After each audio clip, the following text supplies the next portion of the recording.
తూర్పుగోదావరి జిల్లా నిడదవోలు నియోజకవర్గ కూటమి అభ్యర్థిగా కందుల దుర్గేష్ అఖండ విజయం సాధించి రాష్ట్ర పర్యాటక సాంస్కృతిక సినిమాటోగ్రఫీ మంత్రిగా బాధ్యతలు స్వీకరించడంతో 1000 కొబ్బరికాయలు కొట్టి మొక్కు తీర్చుకుంటున్నామని నిడదవోలు పద్మశాలి సంక్షేమ సంఘం అధ్యక్షుడు నీలం నాగేంద్ర ప్రసాద్ అన్నారు.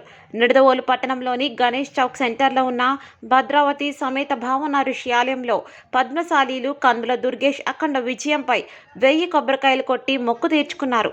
ఈ కార్యక్రమంలో పాల్గొన్న రాష్ట్ర పర్యాటక సాంస్కృతిక సినిమాటోగ్రఫీ మంత్రి కందుల దుర్గేష్ మాట్లాడుతూ తన గెలుపు కోసం కుల మతాలకు అతీతంగా అన్ని వర్గాల ప్రజలు కృషి చేయడంతో పాటు తమ ఆరాధ్య దేవతలను తన కోసం వేడుకున్నారని అన్నారు.